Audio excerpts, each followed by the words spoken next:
But for sure, I wanted to start with the Kings and how they essentially just became the Bulls of last year. They just reunited Zach Lavine with DeMar DeRozan. I just don't see how the Kings have gotten better in any sense. Since the trade has happened, they are below 500. They've gone 10-13. They currently sit at 35-37 and are in the 9th position in the Western Conference. It just didn't make any sense to me why they made that trade. My issue with the Kings is I just don't think anything they do make sense. I've said it in a recent video. I think it was the Offensive Gems video, that I'm probably going to make a video in the near future about how I believe the Kings are the worst run organization in the league. Because say what you will about every other trash organization in the league, say what you will about the Bulls, the Wizards, Pelicans, Sixers, like say what you will about all of them. They've all made terrible moves. They've all been incompetent in their own way. But at the very least, you can draw some semblance of sense out of the moves they are making. The Kings, there's just no rhyme or reason. They've drafted like 3 point guards in the top 10 in the draft in a row, in De'Aaron Fox, Tyrese Halliburton,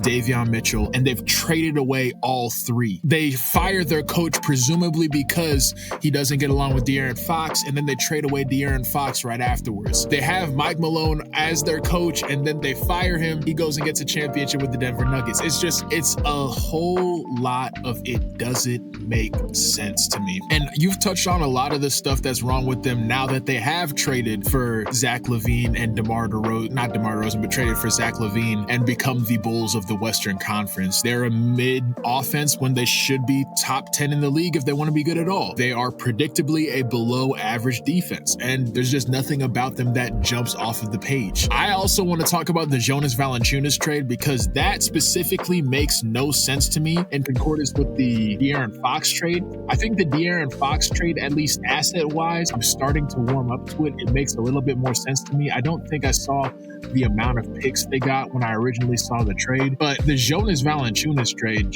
it makes no sense to me. Presumably, you're rebuilding, I think, by trading away De'Aaron Fox and all those role players, but then you give up picks to acquire Jonas Valanciunas, he's a solid rotational big, don't get me wrong, but you give up picks to trade for Valanciunas, who you don't necessarily need when you are already in a rebuild, presumably. Like, it just doesn't make sense. It feels like they're gunning to be the 9th best team in the Western Conference. And I feel bad for Kings fans. I just don't understand how we got here from 2 years ago when they were giving the Golden State Warriors, defending champ Golden State Warriors, a run for their money in the first round. I just don't see how we got here. So yeah, I'm completely with you on that. I think the Kings just simply don't know what they're doing. And then kind of piggybacking off of that, going to the other side of the trade, the Chicago Bulls. As Ryan said, we're not going to really touch on the San Antonio Spurs, but I think the Chicago Bulls, I don't think they're quite there yet. I feel like people get over their heads sometimes when teams have a good 10-game stretch. I think they're going to be decent. That's all I'm saying. I feel like people always get a little bit over their skis when the team has a good 10-game stretch. But I do think the Bulls are looking a little bit promising. The thing that I think is probably the most important aspect to look at with the Bulls is, the big question since they traded for Josh Giddey is how are you going to make that backcourt work? They were looking to get off of Lavine for a while now, and they finally did. And I think that's kind of allowed, Kobe White, I feel like we've both been pretty high on Kobe White for at least the last 2 years. He always seems to make this like late season push where it's just like, why don't we not talk about this guy more? He's definitely improved as a shooter, especially the last 2 years, and with a facilitator, like a true facilitator, and Josh Giddey there now, like you don't have this question mark on like, all right, who is going to be our ball dominant scorer between Lavine and Kobe White? Neither of those guys were facilitators. I mean, Kobe White played a little bit of point guard, but he wasn't going to be running the offense like a guy like Josh Giddey. And Josh Giddey has had some pretty solid games. He had the near quadruple double a couple days ago, and he's not known for his defensive prowess, but he's a smart, capable point guard. And then the 3 role players they got in the De'Aaron Fox trade, Zach Collins, Kevin Huerter, and Trey Jones, they've all performed very well. Zach Collins and Kevin Huerter both have really good on-off numbers, and then Trey Jones is putting up the vintage Jones family tree stat line, 11-5 on elite efficiency. He doesn't look the same as his older brother, but the stat line, it looks very similar. similar to what Tyus used to put up on the Memphis Grizzlies. So overall, I think the Bulls are a fine team. I think they're at least moving in the right direction. And I have in my notes, I feel like this team is primed to get a blue chip prospect. This is who I would like Cooper Flag to end up on.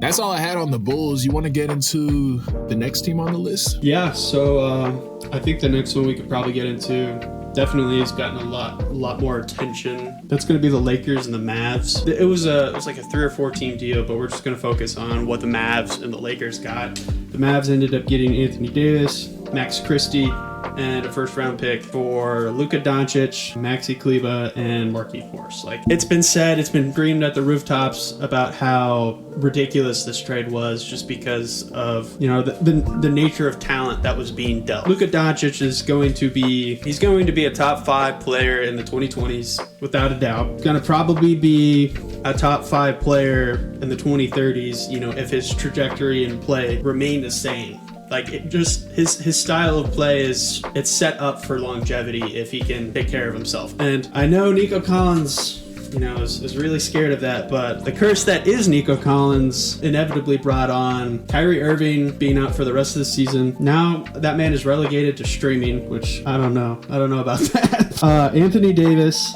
gets hurt in his first game, where he looks, you know, like, if you were a Mavs fan, you were excited, you know, that first quarter where this is putting up like 6 points, 4 rebounds, 3 assists, had like 2 crazy blocks, and then gets hurt, you know, plays through the rest of the game. And then Anthony Davis is going to try to play with pride, because essentially he's been written off by everybody in the league. It's because of who he got traded for, you know. But the team is 7-13. Granted, they have had a ton of injuries. I would be questioning the training staff there at the Mavericks, and be looking for a complete overhaul for that entire staff, because there's something that is definitely going wrong, or was going wrong. Or maybe it was just people were depressed and said they were hurt. That could also be it. So I don't know. I have no insight into that whatsoever. But Jason Kidd, you know, as a coach, getting to the point where you legitimately do not know who he could even play game to game, that's got to be really frustrating. And Jason Kidd is one of the more outspoken coaches. For him to take this job, you know, to work with Luka Doncic, and then to be relegated to playing, you know, a couple of G League players like as your primary subs, maybe even your starters, that cannot feel good in just a matter of weeks. Yeah, that I don't think that gets spoken about enough. Jason Kidd took this job because of Luka Doncic. He took this job expecting to have Luka Doncic throughout his entire career, and rightfully so, because who would ever think that Luka was ever going to leave the Mavs of his own volition or of the Mavs' volition? And then the Mavs proceed to trade him away for, like, I don't want to hate on AD or nothing, but for pennies on the dollar.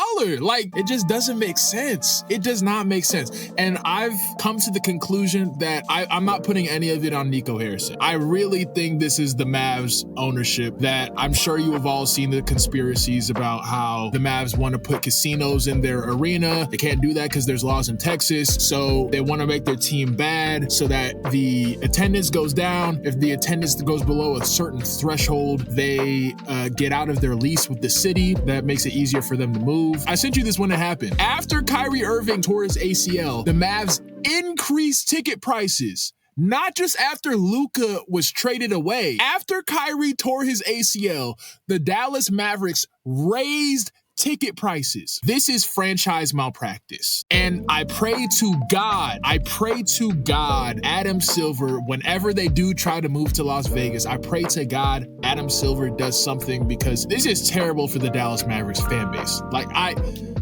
that must suck. Can you imagine we woke up on Thursday morning and Patrick Mahomes was traded for Matthew Stafford on the Los Angeles Rams? Can you imagine some shit like that happen? I would never watch football again. God's honest, I would never watch football again if some shit like that happened. Well, it is just remarkably tough, because like it would be one thing if the Mavs didn't just make the finals last year. That That makes no sense. Exactly. It would be one thing if they didn't make the finals last year and Luka Doncic was some actual locker room cancer and he didn't have the playoff resume that he does at the age he does. He just carried y'all, and I mean carried because your offense was ass in the finals. He just carried y'all to the NBA finals. But no, that's not enough. What are we talking about? And then as the cherry on top, I'm sorry, I'm gonna let you go, but I've been thinking about this for a while, Ryan. As the cherry on top, they traded away Quentin Grimes. He gets to the Sixers, and he's performing like an all-NBA level player on the Sixers. His splits for March, the month of March, we're almost to the end of March, so this is an extended period of time. His splits for March are 28, 5, and 5, on 50% from the field and 40% from three. And the Mavs traded that away for Caleb Martin. Solid 3-and-D role player. Quentin Grimes is averaging 28. Y'all could have used that. Y'all probably could have used that after trading away Luka Doncic. That is, I just don't know. This may be the worst franchise management. The Kings, to me, are the worst organization over the course of like they're consistently bad. Exactly right. They're consistently bad. This is the worst month span of asset management that I've ever experienced in any sport that I'm a fan of. Before we get to the Lakers side, I do want to give a quick shout out to Najee Marshall. He's actually been performing really well with all the absences on the roster. In the month of March, he's averaging like 22-ish points on good efficiency. Shout out to Najee Marshall. I like that signing a lot when it happened in the offseason, and I'm happy to see that he's getting some shots up with the roster deficiencies they got right now. The Lakers ended up getting Luka Doncic, Maxi Kleber, and Markieff Morris. Yeah, they've gone 15-9 since they've acquired Luka. They've been on a bit of a losing streak as of late, but that's also kind of due to injury. I know LeBron has been dealing with this groin injury off and on for a while now, but when they started their first 12 games, they were 10-2 with a very favorable defensive rating of 106.9. Now, for the month of March, they're maintaining a defensive rating of about 117, so something's kind of falling apart there. I've read a couple of reports that it's just like defensive intensity from the collective. I think they've kind of settled down. You know, the energy maybe isn't there on that side of the ball. Yeah, I agree. It's also, I've done a little bit of research on the Lakers. The next video I got coming out is actually about the Lakers. I think it's actually also part of their defensive strategy. So if you look at the Lakers roster up and down, they don't have a lot of like really good defenders. Like they got Jared Vanderbilt, he and Dorian Finney-Smith and Jordan Goodwin, their backup point guard. They're the only like really, I would say like super plus individually defenders. But despite that, they've had a really good team defense. And that's because their team defense, if you look at how they play defense against a lot of these teams, they're just completely abandoning the non-shooters on the other team. Against the Nuggets, when they shut down the Nuggets earlier this year, Aaron Gordon is having a really solid year from the three-point line. I think he's shooting like 46% or something ridiculous like that. But the Lakers didn't trust it. They completely left Aaron Gordon to his own devices, and then they used that defender to sandwich Nikola Jokic, and that led to Nikola Jokic having, I think, the worst game I've ever seen from him in like at least 5 or 6 years. Like I think he was 2 of 7 from the field. It was ridiculous. They did a similar thing to James Harden. Chris Dunn, great defender for the Clippers, can't really shoot, completely abandoned Chris Dunn, double team James Harden, get the ball out of his hands. So I think this last stretch, I think part of it has to do with intensity. I think part of it has to do with LeBron getting back into the lineup and the chemistry not fully being right yet. But I think part of it also has to do with variance, because if you use that strategy of leaving non-shooters open, well, every now and then they're going to hit some shots. You saw that against the Bulls. They dropped 146 on their head. You saw that against the Magic. The Magic they're the bottom third in shooting, and the Magic have a good shooting game against them. So I think part of the Lakers defense, I don't know how much worse they got. I think part of it is just variance. Sometimes the worst shooters on the other team are going to have a good shooting game. I think Josh Hart in the playoffs last year, the Sixers weren't guarding him, and I think he dropped like a 30-piece on them. They're still NBA players. Sometimes they're going to have a bad shooting game, but the Lakers are playing the statistics. They think over the course of a full series, your bad shooters aren't going to shoot well for every single game. It's going to bite them sometimes like it has these last few games, but I think a lot of the time is going to lead to them having a really, really, really hard to beat defense. And then on top of that, you got to worry about Luka Doncic. LeBron James is now a second option and can have his pick of the litter of who to take advantage of on defense. Austin Reeves has been unlocked. JJ Redick, I want to give him a lot of the props. I don't think a lot of coaches could have made this team work together like he has. So, yeah.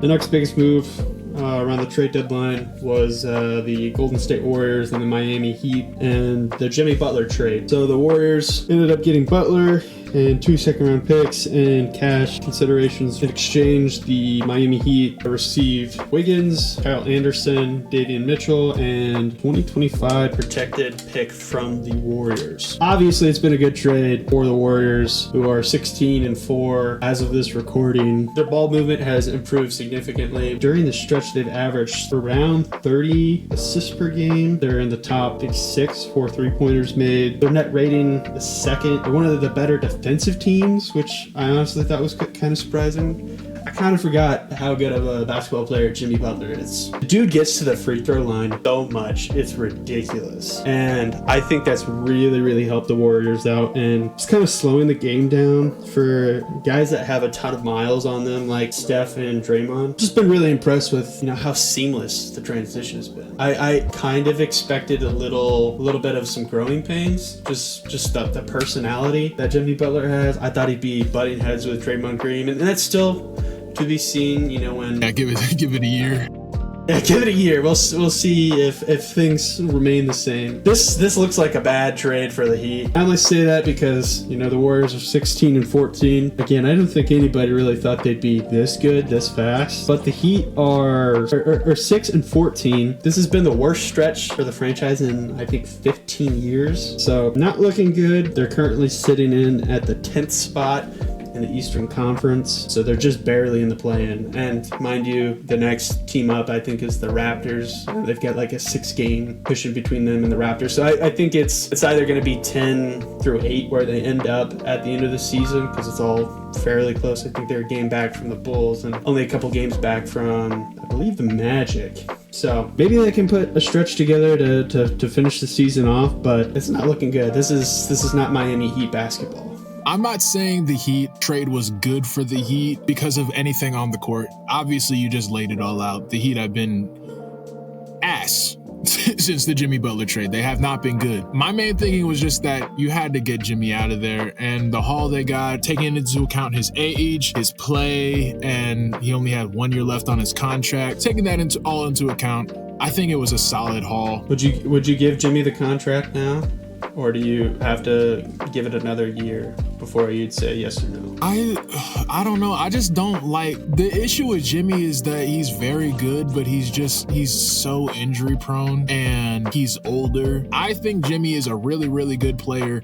Thinking of it from a purely front office perspective, I can see why the Heat didn't want to give him that big a contract. And honestly, I think the Heat are better off for it now, just completely tanking, trying to get a blue chip prospect to replace Jimmy and just let it happen. But like when you look at it back in hindsight, this specter of Heat culture, I'm glad Jimmy said what he did. But his quote was a very good quote about Heat culture and it being more about the players that bought in rather than some magic pixie dust at the Heat sprinkle on role players to make them good or not. Jimmy Butler carried the Heat to a couple finals. I feel like we've given the Heat a bit too much credit for Jimmy Butler's excellence. All this talk about Heat culture and having to buy in, and Heat culture is the reason why they win. The Heat have only won championships with Dwayne Wade, Shaquille O'Neal, and LeBron James, and Chris Bosh. And they've only gotten to finals with those four, and then Jimmy Butler on top of that. So yes, Heat culture is cool. I do think they do have a great talent of getting undrafted players and building them up and developing them into quality role players. I think that is a very good aspect of Heat culture, but everyone needs stars. And them thinking that they are bigger than the star, that's a lie. I do want to touch quickly on something you said about the Warriors, and I think you said something about like Jimmy Butler allows them to slow it down, makes the game easier on Steph and Draymond, and I just want to piggyback off that. I think this is kind of off topic, but when the Buffalo Bills, if you watch football at all, when the Buffalo Bills traded for Amari Cooper this season, the analysis of it was like, okay, this is really good. Amari Cooper's not a great number one option, but him being the number one option allows everyone else on the roster to kind of fall into their exact slot. So maybe someone like Shakir, he was playing a bit over his skis. He's not a true number one option. Having Amari Cooper, even though he's a mid number one option, allows Shakir to be number two, so on and so forth down the roster, which is literally what Jimmy did to the Warriors this year. Jimmy's attention on offense has allowed some of the attention to be taken away from Steph, so now he's a little bit more free. I saw the splits of Steph before and after Jimmy, and I was surprised at how stark they were. Before Jimmy, Steph was averaging 22 points per game. Since trading for Jimmy, he's averaging 27. Similarly for Draymond, having Jimmy be able to guard the best offensive player on defense allows Draymond to play more in his best role as kind of the free safety quarterback of the defense, pointing everyone to places and getting steals and blocks on help defense. And Jimmy Butler allows him to do that. So Jimmy, I think one aspect of his game that doesn't get talked about enough is kind of what you were talking about before.